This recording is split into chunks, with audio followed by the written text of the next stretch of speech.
Are you a runner? Chances are someone has told you to go faster, you have to push harder. But what if I told you that that's not the truth? What if I told you there's a way to go faster, go further, get in better shape, and become a better runner by going slower? Yep. In this video, I'm going to talk to you about Zone 2 low heart rate running and how you can become a better runner, a faster runner, and show you proof that it is possible to do. So stay right here because I'm going to bring you some really great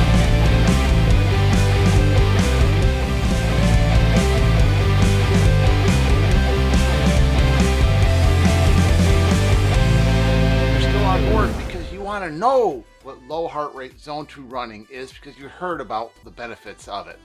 Well, what it is, it's a method of running, keeping your heart rate low, thus in the Zone 2 area. First thing we have to do is we have to find out what your Zone 2 is. With my athletes, I use a program called Training Peaks, and with Training Peaks I do a testing series, and that gets me a maximum heart rate, a threshold heart rate. I plug it into the program and it automatically calculates Zone 2. Super easy. Not all of us have access to something that technical, so there's a math equation, but if you take this down, you can figure out a pretty close Zone 2 for you. So here goes. What you're going to take is 180 minus your age. If you're just starting out and you're not a runner, you're going to minus 5 heartbeats off of that. If you work out 1 or 2 days a week, you're going to take 3 more heartbeats off of that. 3 to 6 stays the same. 7 or more, you're going to add 5 heartbeats to that. If you're 55 and over or 25 and under, you're going to add 5 more heartbeats to that. And if you're under 20, you're going to add 5 more. But here's the thing.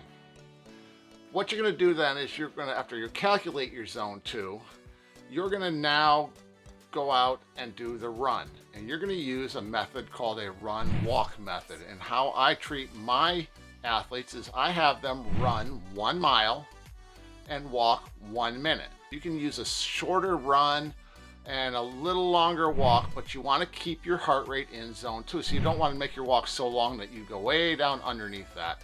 So you want to walk about a minute at the most. Now, if your heart rate peaks up over anytime during the run, never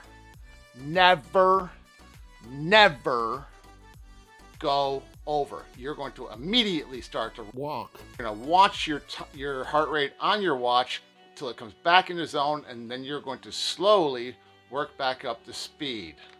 All right, so you are not going to go over that heart rate no matter what, especially toward the end of the run. If you have a lot left, you are going to remember never go over that heart rate.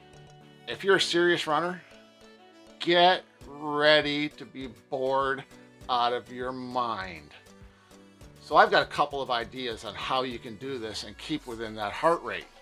First one would be do it on the treadmill on those back. One of my favorites to do is to go and run trail. When you get out and run in the trails, you're going to run naturally slower, and that will keep your heart rate lower. So now we know how to do it. But are we ready to do it? And what I mean by ready to do it is what are you going to need to monitor your heart rate? Heart rate, wrist-based, is not the greatest setup. Varying heart rate happens when the watch bounces on your wrist because it is optical, okay? It's optical, and that's not the best method of monitoring your heart rate. So I've added a heart rate strap. This is electronic. It checks your heart rate electrically. It is dead on the nose.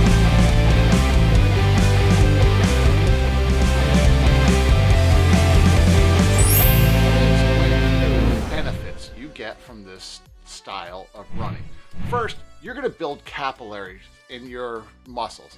And why you want to do that is because you want to be able to deliver as much blood as possible to your muscles.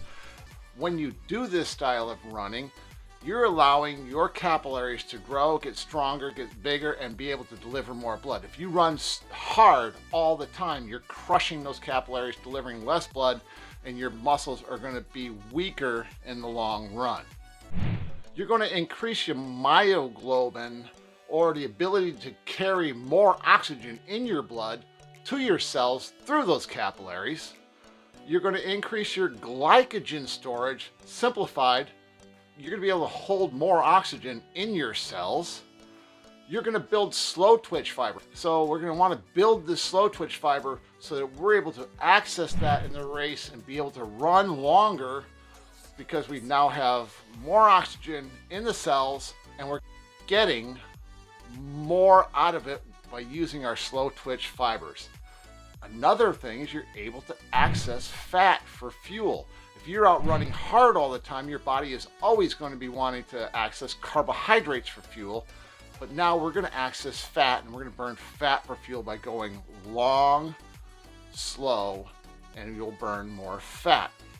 Pro athletes have adopted this method because there's less chance of injury. There's athletes out there who have been known to be injured all the time who are now not injured, and what they've done is they've adopted this low heart rate zone 2 running, and then when they get in a race, they're able to access all of what they've built up and be able to run faster, longer. And take a look right here. This is what I did after going 11 months of using this method. I have knocked off this off of Challenge Daytona, and that is 7 minutes of this is off the run because I was able to run longer, faster.